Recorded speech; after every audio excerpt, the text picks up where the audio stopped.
ধুর, গাছে কাঁঠাল গোফে তেল, আগে হোক তারপর সব দেখা যাবে। রাফি একটু লজ্জা পেয়ে উপরে উঠে গেল নিচের ঘরে। নিচের আইডিতে ঢুকলো। ঢুকেই একটা নিউজ দেখে রাফির চোখ কপালে উঠে গেল। ডিফেন্স মিনিস্টার সাইবার ডিভিশনে মাফিয়া বয়। রাফি তো দেখে অবাক। সে আগে কোনোদিন ডিফেন্স মিনিস্টারের হয়ে কোনো কাজ করেনি, তাহলে তার নামে আইপি দিয়ে কে এই কাজ করলো? রাফি অনেক চেষ্টা করলো কিন্তু একটা কোডের মেসেজ ছাড়া কিছুই পেল না। মেসেজটি ছিল, I will find you mafia boy, mafia girl. রাফির কপালের ভাঁজটা আরও লম্বা হয়ে গেল। সকাল সকাল ডিসি স্যারের অফার, আবার এখন সাইবার ডিভিশনে মাফিয়া বয় সেজে মাফিয়া গার্লের এত বড় কাণ্ড। রাফি কিছুক্ষণ হ্যাং হওয়া কম্পিউটারের মতো বসে থাকলো। সকালে কার মুখ দেখে ঘুম থেকে উঠেছিল তাই ভাবতে ভাবতে আবার আঙ্গুলগুলো চালালো কিবোর্ডের উপর। রাফি বসে গেল রিসার্চ করতে। একে তো মেজাজ খারাপ যে কেউ একজন তার নাম নিয়ে এলো। না, এই মাফিয়া গার্ল সম্পর্কে জানতেই হবে। এত বড় একটা কাজের ক্রেডিট কেন মাফিয়া বয়কে দিয়ে দিল? রিসার্চ দেখে কিছুটা বিস্মিত হলো রাফি। খুব বেশি পুরাতন নয় এই মাফিয়া গার্ল, কিন্তু এরই মধ্যে মায়ানমারের প্রায় 300 সাইট এবং ইন্ডিয়ার প্রায় 100 সাইট হ্যাক করে ফেলেছে এই মাফিয়া গার্ল। আর প্রতিটি হ্যাকিং এই সে একটাই কোড মেসেজ দিয়ে গেছে, I will find you mafia girl. Rafi আগেই দেখেছিল এই মায়ানমার এবং ভারতের সাইট হ্যাকিংয়ের কথা, কিন্তু অতটা গুরুত্ব দেয়নি, কারণ ভেবেছিল হয়তো কোনো দেশপ্রেমিক হোয়াইট হ্যাট গ্রুপেই কাজ করেছে। রাফির কাছে কয়েকজন মেসেজও দিয়েছিল এই হ্যাকারকে খুঁজে বের করতে, কিন্তু সব কিছু মিলিয়ে আর সময় করে উঠতে পারেনি তখন রাফি। কে এই মাফিয়া গার্ল? মাফিয়া বয়ের ফ্যান নাকি কোনো সত্যিকারের মাফিয়া? বেশি মাথা খাটাতে চাইল না রাফি, কাগজপত্র সংগ্রহ করতে ব্যস্ত হয়ে গেল। কিন্তু মাফিয়া গার্ল মাথায় চেকে বসল রাফি। রবিবার ডিসি অফিসে সকাল সকাল পৌঁছে গেল রাফি। ডিসির অ্যাসিস্ট্যান্টের কাছে অ্যাপয়েন্টমেন্ট চাইল। অ্যাসিস্ট্যান্ট তেমন গুরুত্বই দিল না। কয়েকবার বলার পরেও যখন অ্যাসিস্ট্যান্ট কোনো রেসপন্স করছিল না, তখন রাফি বলল, আপনি দয়া করে স্যারকে বলুন রাফি এসেছে। রাফি নামটা শোনার পর অ্যাসিস্ট্যান্ট এক প্রকার ভূত দেখার মতো লাফিয়ে উঠল। আপনি রাফি? জি, আমি রাফি। আপনার অ্যাপয়েন্টমেন্ট নেয়াই আছে, একটু অপেক্ষা করুন। এই বলে ডিসির অফিসের ভেতর চলে যায় অ্যাসিস্ট্যান্ট। 20 সেকেন্ড পরই বের হয়ে রাফিকে ভিতরে ডাক দিল। রাফি ভিতরে উকি দিয়ে, স্যার আসসালামু আলাইকুম, কেমন আছেন? আরে রাফি যে, আসো আসো।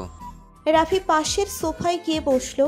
রাফি খেয়াল করলো ডিসি তার অ্যাসিস্ট্যান্টকে কিছু বলে বাইরে পাঠিয়ে দিল। তারপর রাফি, সামনে এসে বসো। রাফি উঠে গিয়ে সামনে বসলো। কি সিদ্ধান্ত নিলে রাফি? সুযোগটা নিতে চাও তুমি? অবশ্যই নিতে চাই। দেশের হয়ে কিছু একটা করার আমার জন্য সৌভাগ্যের ব্যাপার। আমি জানতাম তুমি আগ্রহী হবে। সম্প্রতি তোমার কাজে ডিফেন্স মিনিস্ট্রি থেকে শুরু করে সাইবার ডিভিশনের সবাই তোমার প্রতি কৃতজ্ঞ। তুমি তোমার রিয়েল লাইফে আইডেন্টি ভাবে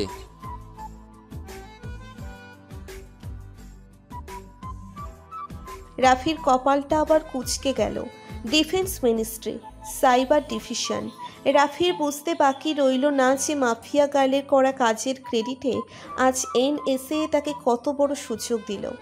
প্রচণ্ড আত্মসম্মানে লাগলো রাফির। মাফিয়া গার্লের কাজের সুবাদে আজ রাফি এই সুযোগ পেল। কিন্তু রাফি তো নিজেও মন প্রাণ দিয়ে দেশের জন্য কিছু করতে চায়। না, এর শেষ দেখতেই হবে। রাফি, মনে মনে বলল রাফি। ডিসি স্যারের ডাকে ঘোর কাটল রাফির।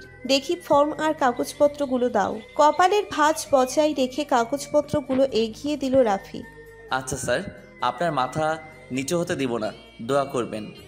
রাফি অফিস থেকে বের হয়ে গেল বন্ধুদের কাছে। তাদের আজ পেট চুক্তি খাওয়াবে চাকরি পাওয়ার সুবাদে। বাসায় খুব আদর যত্ন চলছে তার, কিন্তু মাফিয়া গার্ল রাফির মাথায় চেপে বসে আছে। এত বড় একটা ঘটনা ঘটলো অথচ রাফি জানতেও পারল না। এতটা এক্সপার্ট এই মাফিয়া গার্ল। পুরো সৌরমণ্ডল নিয়ে মনে হয় বিজ্ঞানীরা এতটা টেনশন করেনি যতটা রাফি এখন মাফিয়া গার্ল নিয়ে চিন্তিত। 3 দিন পর মেসেজ আসলো রাফির ফোনে এনএসএ থেকে। 2 দিন পর তার ট্রেনিং। সোজা এনএসএর হেডকোয়ার্টারে রিপোর্ট করতে বলা হয়েছে। সকাল 10টা। রাফি বসে আছে এনএসএ এর হেডকোয়ার্টারের ওয়েটিং রুমে। সাথে প্রয়োজনীয় কাগজপত্র আর ওর ল্যাপটপ। সিমসাম একটা অফিস, তবে মোটেই আর 10টা সরকারি অফিসের মতো নয়। একজন সুন্দরী ললনা অ্যাসিস্ট্যান্ট এসে দাঁড়ালো। আপনি রাকিবুল ইসলাম? জি আমি। Follow me please. রাফি অ্যাসিস্ট্যান্টের সাথে সাথে চলতে শুরু করলো। অফিসের বেশ কিছু আঁকাবাঁকা করিডোর পেরিয়ে একটা দরজার সামনে থামলো সেই অ্যাসিস্ট্যান্ট। দরজাটি কোড দিয়ে লক করা। অ্যাসিস্ট্যান্ট পাসওয়ার্ড দিয়ে দরজাটি ওপেন করে রাফিকে ভিতরে যেতে বলল। আপনি এখানে ওয়েট করেন, ডাইরেক্টর সাহেব কিছুক্ষণের ভিতরে আপনার সাথে কথা বলবেন। ভেতরে ঢুকলো রাফি। বেশ বড় সড়ো একটা রুম, কিন্তু আসবাবপত্র বলতে শুধু একটা টেবিল এবং 2টা চেয়ার। রাফির কেমন যেন লাগলো। কিছু বলার জন্য পিছনে ঘুরতেই দেখে অ্যাসিস্ট্যান্ট রুম থেকে বের হয়ে দরজা লাগিয়ে দিল। কিছুটা বিচলিত হলেও নিজেকে শান্ত রাখলো রাফি। দরজার সামনে রেখে চেয়ারে বসলো। রুমটা সাউন্ড প্রুফ। সিলিংয়ে একটি 360 ডিগ্রি ক্যামেরা আর 2 দেওয়ালে 2টো সিসি ক্যামেরা বসানো। রুমের 3 দিকে দেওয়ালে থাকলেও একটি দিকে রিফ্লেক্টিং গ্লাস দেওয়া। চেয়ার ছেড়ে উঠে পড়ে রাফি। রিফ্লেক্টিং গ্লাসে আঙ্গুল দিয়ে পরীক্ষা করে। না, রিফ্লেকশনে রাফির আঙ্গুল এবং অরিজিনাল রাফির আঙ্গুলের মাঝে কোনো গ্যাপ নেই। অর্থাৎ শুধুমাত্র সিসিটিভিতে নয়, নিশ্চয়ই কেউ গ্লাসের পিছন থেকেও সরাসরি রাফির উপর নজর রাখছে। রাফি বুঝতে পারল এটা তার জন্য একটা এক্সাম হল হতে চলেছে। মনে মনে আল্লাহর নাম জপতে জপতে চুপচাপ আবার চেয়ারে বসে পড়ল রাফি। 10 মিনিট হয়ে গেল কিন্তু কেউ রুমে এলো না। আর এদিকে রাফির প্রেশার হাই হতেই থাকলো। হঠাৎ রাফি টের পেল কেউ একজন দরজা খুলছেন। 2 জন লোক রুমে আসলো, ইয়াং, সুটেড বুটেড। রুমে ঢুকেই তার রুমটা ভালোভাবে এক নজর বুলিয়ে দরজার 2 পাশে দাঁড়িয়ে রইল। কিছুক্ষণের মধ্যেই তৃতীয় ব্যক্তির আগমন ঘটল। চেহারার গাম্ভীর্য আর রাশভারী ভাবই বলে দিচ্ছে ইনিই হবেন দেশের এত বড় প্রতিষ্ঠানের প্রধান। রাফি দাঁড়িয়ে গেল। আপনি রাকিবুল ইসলাম? ভারী গলায় রাশভারী লোকটার চেয়ারে বসতে বসতে প্রশ্ন করে। জি আমি রাকিবুল ইসলাম। আমার পরিচয় পরে দিচ্ছি, তার আগে এটা বলো, তুমি নাকি নিজেকে মাফিয়া বয় দাবি করো? The mafia boy? স্যার ওটা আমার সাইবার নেম। মাফিয়া বয় নামে সাইবার জগতের সবাই আমাকে চেনে, তবে বাস্তব জীবনে মাফিয়া বয়কে কেউ চেনে না। আই সি, তোমার বয়সের সাথে তোমার সুনামটা একটু বেশি অসামঞ্জস্যপূর্ণ। যাই হোক, ফাইলটা পড়ো। রাফি ফাইলটা তুলে নিয়ে খুলে দেখা শুরু করলো। একটি ওয়েবসাইটের নাম, কিছু ইমেল আইডি, সাথে কিছু মানুষের ডিটেলস। এটা একটি জঙ্গিবাদী সংগঠনের ওয়েবসাইট, যার মাধ্যমে তারা দেশের যুব সমাজের কাছে ভুল তথ্য প্রচার করেছে। আমাদের কাছে কিছু ইমেল আইডি রয়েছে, যেগুলোর মাধ্যমে তারা দেশের বড় বড় ব্যবসায়ীদের হুমকি প্রদান করেছে, আর সাথে কিছু সম্ভাব্য জঙ্গিদের ডিটেলস। আমি চাই তুমি সিক্রেটলি এই আইডিটি হ্যাক করো এবং এর মূল হোতাদের খুঁজে বের করো। পাশাপাশি ইমেল আইডিগুলোরও ডিটেলস আমার চাই। তোমাকে সব ধরনের রিসোর্স দেওয়া হবে। তোমার হাতে 6 ঘন্টা সময়। দেখি মাফিয়া বয় তার রেপুটেশন ধরে রাখতে পারে কিনা। রাফি কিছুটা চিন্তায় পড়ে গেল। তবে এই রুমের পরিবেশ দেখে এমন চ্যালেঞ্জের অপেক্ষাই করছিল রাফি। দেশের জন্য কিছু করতে পারলে আমিও নিজেকে কৃতজ্ঞ মনে করব। Okay, then your clock is already tracking. Now you have less than 6 hour. এরা তোমার প্রয়োজনীয় রিসোর্স তোমাকে সরবরাহ করবে। You name it, they will bring it. 6 ঘন্টা পর দেখা হচ্ছে। ডাইরেক্টরের সাথেই উঠে দাঁড়ালো রাফি। হাতটা বাড়িয়ে দিয়েছিল ডাইরেক্টরের দিকে, কিন্তু সেদিকে খেয়াল না করেই চলে যায়। নিজের ঘড়ির টাইমারে সময় সেট করে নিল রাফি। 2 ঘন্টা 30 মিনিট। রাফি জানে না কেমন ফেয়ারওয়েল বা কোন লেভেলের সিকিউরিটি প্রোটেকশন দেওয়া থাকতে পারে ওয়েবসাইটটিতে, কিন্তু তারপরও সে নিজেকে চ্যালেঞ্জ জানায় 6 ঘন্টার অপারেশন 2:30-এ সফল করতে হবে। ব্যাগ থেকে ল্যাপটপটা বের করলো রাফি। মনে মনে মাফিয়া গার্লের ওপর রাগের বৃষ্টি ছড়াতে ছড়াতে অফিসারদের বলল, আমার ফার্স্ট এড ল্যান্ড কানেকশন চাই, সাথে ডাটা সার্ভার অ্যাক্সেসও। একজন রুম থেকে বেরিয়ে গেল। অন্যজন টেবিলের পাশের দেওয়াল থেকে একটা ল্যান্ড কানেকশন টেনে রাফির হাতে দিল। রাফি নিজের কাজ নিজের মতো গুছিয়ে নিতে পছন্দ করে, তাই সে তার ব্যবহার করা নেটওয়ার্ককে মডিফাই করে মাল্টিপল অ্যাক্সেস নেটওয়ার্ক বানিয়ে দিল। অর্থাৎ রাফি এই একটা কানেকশন এবং সার্ভার অ্যাক্সেস দিয়ে একই সাথে 7টা নেটওয়ার্ক ব্যবহার করতে পারবে এবং প্রতি 3 সেকেন্ড অন্তর রাফির আইপি অ্যাড্রেস জাম্প করতে করতে মোটামুটি সারা পৃথিবী ভ্রমণ করে ফেলবে, যাতে কেউ যদি বুঝতেও পারে যে ওয়েবসাইট হ্যাক হচ্ছে তবুও যেন মাফিয়া বয়কে ট্রেস করতে না পারে। 2 জন পর্যবেক্ষক ক্লাসের ওপাশ থেকে রাফির কাজকে নিবিড়ভাবে পর্যবেক্ষণ করছে। কিরে, কি মনে হয় এই পুচকে ছেলে কি পারবে? ডাইরেক্ট সারো বেছে বেছে সবচেয়ে ট্রেন্ডিং আর টাপ কেসটা দিল ছেলেকে। যদি এই ছেলেটাই সত্যিকারের মাফিয়া বয় হয়ে থাকে তাহলে এই কেস ওর কাছে দুধ ভাত। তাহলে হয়ে যাক বাজি, 1000 টাকা। এই ছেলে পারবে না? আমাদের সাইবার ডিভিশনের সকল টিম প্রায় সপ্তাহখানেক লেগে আছে এই কেসটাতে, যার প্রোগ্রেস ও এর আশেপাশে হবে। আর একটা ছেলে একটা ল্যাপটপ দিয়ে 6 ঘন্টা হ্যাক করবে ওই ওয়েবসাইট। ইম্পসিবল। ছেলেটার কিবোর্ডের ক্ষিপ্রতা দেখে একটা সুপ্ত বিশ্বাস জন্মালো। সাবলীলভাবে চালিয়ে যাচ্ছে তার 10 আঙ্গুল ওই কিবোর্ডে। যাহ বাজি, যদি কেউ পারে তো এই ছেলেই পারবে। এসি রুমে বসে কিবোর্ডের উপর ঝড় তুলেছে রাফি। একের পর এক সিকিউরিটি এনক্রিপশন টপকে চলেছে ওয়েবসাইটটির। চেষ্টা করছে যেন ওয়েবসাইট ডেভেলপার বা সিকিউরিটি ইঞ্জিনিয়ারদের অ্যালার্ট না করে কাজটি সেরে ফেলতে। 30 মিনিট পার হয়ে গেছে। এসি রুমে বসেও কপালে কয়েক ফোঁটা ঘাম জমিয়ে ফেলেছে রাফি।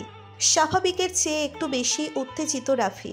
দেশের জন্য কিছু করার সুযোগ পেয়েছে আজ সে, তাও আবার দেশের সবচেয়ে বড় ন্যাশনাল সিকিউরিটি এজেন্সি হয়ে। উত্তেজনায় কাঁপছে রাফি। না, হচ্ছে না। তালগাছের 2.5 হাত বলে যে প্রবাদ বাক্য আছে তার প্র্যাকটিস এক্সাম্পল এখন রাফির চোখের সামনে। কোনোভাবেই শেষ ফায়ারওয়ালটা টপকাতে পারছে না রাফি। কিছুক্ষণের জন্য থামল রাফি। চোখটা বন্ধ করে ভাবল, মাফিয়া গার্ল যদি 2:30 ঘন্টার ভেতর আননোন সার্ভার খুঁজে বের করে ক্লাসিফাইড ইনফরমেশন ফেরত আনতে পারে, তাহলে মাফিয়া বয় কেন পারবে না এই সামান্য ওয়েবসাইট হ্যাক করতে? আবারও কিবোর্ডের উপর হাত রাখল রাফি। মাফিয়া বয় রেপুটেশন নয়, বরং দেশের জন্য হলেও এই মিশন রাফিকে সাকসেসফুল করতেই হবে। আবারও ঝড় উঠল কিবোর্ডে। না, আর কোনো বাধাই মানবে না রাফি। জটিল বাইনারি এনক্রিপশন ক্র্যাক করে শেষ ফায়ারওয়ালটাও টপকে যায় রাফি। সামনে চলে আসে ডেভেলপার, অ্যাডমিন, অর্থর সহ ওয়েবসাইটের সাথে সম্পৃক্ত সকলের আইপি অ্যাড্রেস ও অ্যাক্সেস কোড। লম্বা একটা স্বস্তির শ্বাস নেয় রাফি। স্টপ ওয়াচের দিকে তাকিয়ে দেখে 49 মিনিট 53 সেকেন্ড। বাহ, নিজের টাইমিং দেখে নিজেই ইমপ্রেসড হলো রাফি। সব ডেটা ডাউনলোড করা শুরু করলো রাফি। আর অফিসারদের বলল যেন ডাইরেক্টর স্যারকে খবর দেওয়া হয়, কাজ হয়ে গেছে। অফিসারদের বডি ল্যাঙ্গুয়েজ বলে না যে তারা অবাক হয়েছে, কিন্তু তাদের চোখগুলো ছিল দেখার মতো। Job done, you must be joking. Rafi মুচকি হেসে নিজের ল্যাপটপটা ঘুরিয়ে দিল অফিসারদের দিকে। দুইজনই খানিকটা ঝুঁকে পড়ে কিছুক্ষণ তাকিয়ে দেখল কম্পিউটারের মনিটর। ঝোঁকা অবস্থায় চোখাচোখি হলো রাফির সাথে। রাফি বুঝতে পারল দুইজনের চোখেই রাজ্যের বিস্ময়। একজন অফিসার ছুটে বাইরে চলে গেল, অন্যজন কপাল কুঁচকে সোজা হয়ে দাঁড়িয়ে গেল তার নিজের জায়গায়। অন্যদিকে ডাইরেক্টরের অফিস রুমে এক sir, that kids has done it. What? Impossible. এখনো 1 ঘন্টার সময় হয়নি। Are you sure officer? Absolutely sir. Let's check the out, shall we? প্রকার ছুটতে ছুটতে রুমে ঢুকলেন ডাইরেক্টর। ততক্ষণে রাফি প্রায় শেষ করে ফেলেছে ইমেল আইডিগুলোর অ্যাক্সেসের কাজ। ডাইরেক্টর টেবিলের উপর 2 হাত ঝুঁকে বলে ওঠে, শো মি। রাফি আবারও ল্যাপটপটি ঘুরিয়ে দেয় ডাইরেক্টরের দিকে। কিছুক্ষণ ঘেটে ঘুটে চোখ চকচক করে উঠল ডাইরেক্টরের। টেবিলের উপর 2 হাত চাপড়ে সজোরে বলে উঠল, yes yes yes, well done mafia boy, well done. তোমার মতো চৌখস তরুণদের জন্যেই হয়তো আজও দেশের মাটি সুরক্ষিত। গর্ব আর উল্লাস ভরা চোখ নিয়ে রাফির কাঁধে হাত রেখে বললেন ডাইরেক্টর। নিজেই হাত বাড়িয়ে দিলেন রাফির দিকে। My name is brigadier Ijaz Mamun, director of NSA। রাফির বুকটা ভরে গেল সম্মান আর উৎসাহে। হাতটা বাড়িয়ে করমর্দন করল NSAর সর্বোচ্চ কর্মকর্তার সাথে। Welcome to the agency, Rafiul Islam aka mafia boy. Thank you sir. নিজের আত্মবিশ্বাস ফিরে পেল রাফি। হতে পারে মাফিয়া গার্লের সাফল্যের কারণে NSA ওকে চাকরি অফার করেছে, কিন্তু রাফি নিজের যোগ্যতার যথাযথ প্রমাণ দিয়েই এজেন্সিতে নিজের জায়গা করে নিয়েছে। নিজের যোগ্যতাকে চ্যালেঞ্জের মুখে ফেলার জন্য মাফিয়া গালের উপর বিরক্ত হলেও নিজের আত্মবিশ্বাস ফিরে আসায় আজ একটু বেশি খুশি রাফি। আমার ডাকনাম রাফি, আপনি আমাকে রাফি বলেই ডাকতে পারেন। ওকে ইয়াংম্যান, if you finished here meet me at my office, we have some topics to discuss with, বলেই হাসতে হাসতে রুম থেকে বের হয়ে গেলেন ডাইরেক্টর স্যার। এদিকে প্রথম পর্যবেক্ষক তার ধরা বাজিকে নিছক ইয়ার্কি বলে চালিয়ে দিতে চাইলেও তার সহকর্মী বাজির টাকা আদায় করার ব্যাপারে তুলকালাম করার জন্য তৈরি। রাফি মনে মনে আল্লাহর কাছে শুকরিয়া আদায় করল তার কর্মজীবনের সর্বপ্রথম চ্যালেঞ্জ ভালোভাবে পার করতে পারার জন্য। ইয়া আল্লাহ, এমনইভাবে জীবনের সমস্ত বাধা বিপত্তিগুলো যেন এভাবেই দূর করতে পারে সেই তৌফিক দান করুন, আমিন। সাইবার টিমের কাছে ওয়েবসাইট ও ইমেল আইডির অ্যাক্সেস তুলে দিয়ে রাফি রওনা দেয় সেই দুই অফিসারের পিছন পিছন ডাইরেক্টর স্যারের অফিসের দিকে নতুন কোনো চ্যালেঞ্জ গ্রহণ করতে।